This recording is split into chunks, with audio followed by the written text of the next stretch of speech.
सपनों के से दिन। मेरे साथ खेलने वाले सभी बच्चों का हाल एक सा होता। नंगे पांव, फटी मैली सी कच्छी और टूटे बटनों वाले कई जगह से फटे कुर्ते और बिखरे बाल। जब लकड़ी के ढेर पर चढ़कर खेलते, नीचे को भागते, तो गिरकर कई तो जाने कहां कहां चोट खा लेते और पहले ही फटे पुराने कुर्ते तार तार हो जाते।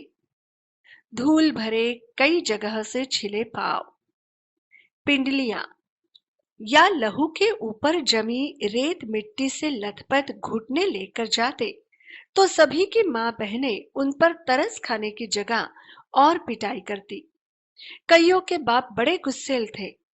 पिटने लगते तो ये ध्यान भी न रखते कि छोटे बच्चे के नाक मुंह से लहू बहने लगा है या उसके कहाँ चोट लगी है। परंतु इतनी बुरी पिटाई होने पर भी दूसरे दिन फिर खेलने चले आते। ये बात तब ठीक से समझ आई जब स्कूल अध्यापक बनने के लिए एक ट्रेनिंग करने गया और वहां बाल मनोविज्ञान का विषय पढ़ा। ट्रेनिंग यानी प्रशिक्षण। ऐसी बातों के बारे में तभी जान पाया कि बच्चों को खेलना क्यों इतना अच्छा लगता है, कि बुरी तरह पिटाई होने पर भी फिर खेलने चले आते हैं। मेरे साथ खेलने वाले अधिकतर साथी हमारे जैसे ही परिवारों के हुआ करते। सारे मोहल्ले में बहुत परिवार तो हमारी तरह आसपास के गांवों से ही आकर बसे थे। 2-3 घर साथ की उजड़ी सी गली में रहने वाले लोगों के थे। हमारी सभी की आदतें भी कुछ मिलती जुलती थी। उनमें से अधिक तो स्कूल जाते ही न थे। जो कभी गए भी, पढ़ाई में रुचि न होने के कारण किसी दिन बस्ता तालाब में फेंक आए और फिर स्कूल गए ही नहीं। न ही माँ बाप ने जबरदस्ती भेजा। यहाँ तक कि परचुनिये आढ़तिये भी अपने बच्चों को स्कूल भेजना जरूरी न समझते। कभी किसी स्कूल अध्यापक से बात होती तो कहते, मास्टर जी, हमने इसे क्या तहसीलदार लगवाना है? थोड़ा बड़ा हो जाए तो पंडित घनश्याम दास के लंडे पढ़वा कर दुकान पर बहिया लिखने लगा देंगे। लंडे मतलब हिसाब किताब लिखने की पंजाबी प्राचीन लिपि। बहिया खाता मतलब दुकान के हिसाब किताब का ब्यौरा जिसमें लिखा जाए। पंडित 6-8 महीने में लंडे और मुनिमी का सभी काम सिखा देगा। वहां तो अभी तक अलीफ बे जीम च भी नहीं सीख पाया। हमारे आधे से अधिक साथी राजस्थान या हरियाणा से आकर मंडी में व्यापार या दुकानदारी करने आए परिवारों से थे। जब बहुत छोटे थे तो उनकी बोली कम समझ पाते। उनके कुछ शब्द सुनकर हमें हंसी आने लगती, परंतु खेलते तो सभी एक दूसरे की बात खूब अच्छी तरह समझ लेते। अगर आप अपने सिलेबस के सारे चैप्टर्स इस फॉर्मेट में देखना चाहते हैं तो हमें डिस्क्रिप्शन में दिए गए नंबर पर कॉल करें। पता भी नहीं चला कि लोगोक्ति अनुसार एह खेड़न दे दिन चार कैसे कब बीत गए। खेड़न मतलब खेलने के। हम में से कोई भी ऐसा न था जो स्कूल के कमरे में बैठकर पढ़ने को कैद न समझता हो। कुछ अपने माँ बाप के साथ जैसा भी था काम कराने लगे। बचपन में घास अधिक हरी और फूलों की सुगंध अधिक मनमोहक लगती है।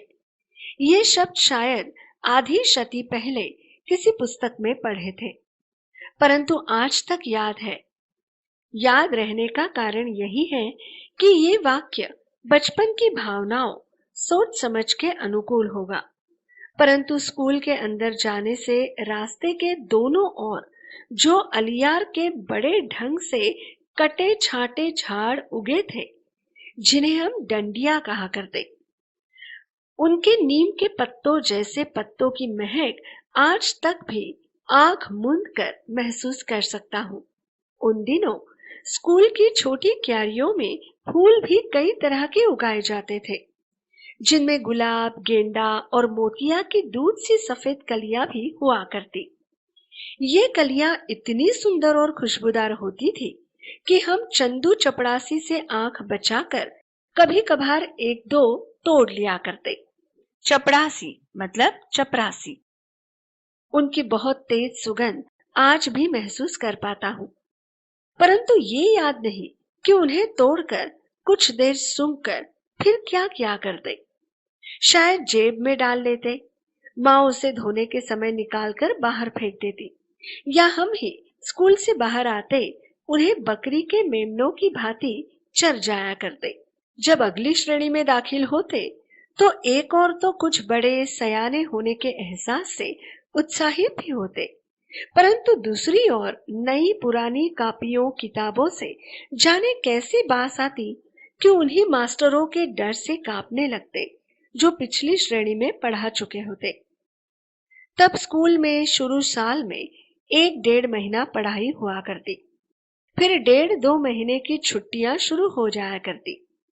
अब तक तो जो बात अच्छी तरह याद है वो छुट्टियों के पहले और आखिरी दिनों का फर्क था। पहले 2-3 सप्ताह तो खूब खेल कूद हुआ करती। हर साल ही माँ के साथ ननिहाल चले जाते। वहां नानी खूब दूध दही मक्खन खिलाती, बहुत प्यार करती। छोटा सा पिछड़ा गांव था, परंतु तालाब हमारी मंडी के तालाब जितना ही बड़ा था। दोपहर तक तो उस तालाब में नहाते, फिर नानी से जो जी में आता मांगकर खाने लगते। नानी हमारे बोलने के ढंग या कम खाने के कारण बहुत खुश होती। अपने पोतों को हमारी तरह बोलने और खाने पीने को कहती। जिस साल ननिहाल न जा पाते उस साल भी अपने घर से थोड़ा बाहर तालाब पर चले जाते, कपड़े उतार पानी में कूद जाते और कुछ समय बाद भीगते हुए एक रेतीले टीले पर जाकर रेत के ऊपर लेटने लगते। गीले शरीर को गर्म रेत से खूब लथपथ कर उसी तरह भागते। किसी ऊंची जगह से तालाब में छलांग लगा देते। रेत को गंदले पानी से साफ कर फिर टीले की ओर भाग जाते। याद नहीं कि ऐसा 5-10 बार करते या 15-20 बार। कई बार तालाब में कूदकर ऐसे हाथ पांव हिलाने लगते जैसे बहुत अच्छे तैराक हो, परंतु 1-2 को छोड़कर मेरे किसी साथी को तैरना नहीं आता था। कुछ तो हाथ पांव हिलाते हुए गहरे पानी में चले जाते, तो दूसरे उन्हें बाहर आने के लिए किसी भैंस या सींग या दुम पकड़कर बाहर आने की सलाह देते। उन्हें ढाढ़स बंधाते। कूदते समय मुंह में गंदला पानी भर जाता तो बुरी तरह खांसते।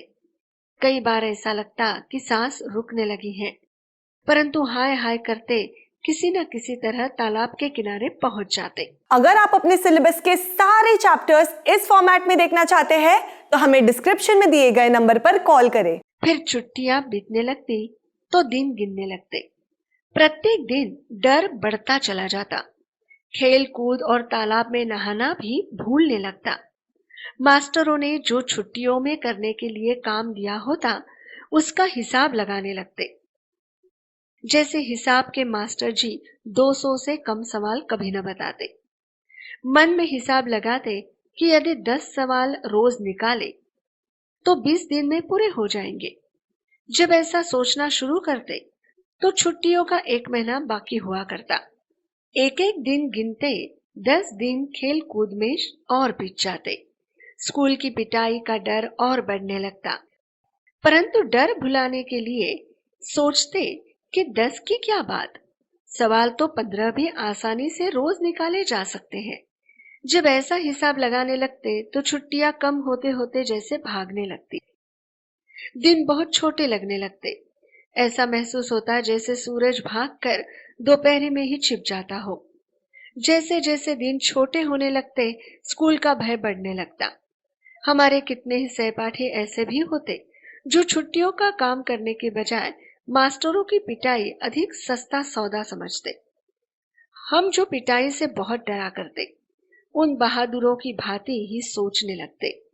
ऐसे समय हमारा सबसे बड़ा नेता ओमा हुआ करता। अगर आप अपने सिलेबस के सारे चैप्टर्स इस फॉर्मेट में देखना चाहते हैं तो हमें डिस्क्रिप्शन में दिए गए नंबर पर कॉल करें। ऐसे ही और एजुकेशनल वीडियोस देखने के लिए हमारे चैनल होम रिवाइज को सब्सक्राइब करें।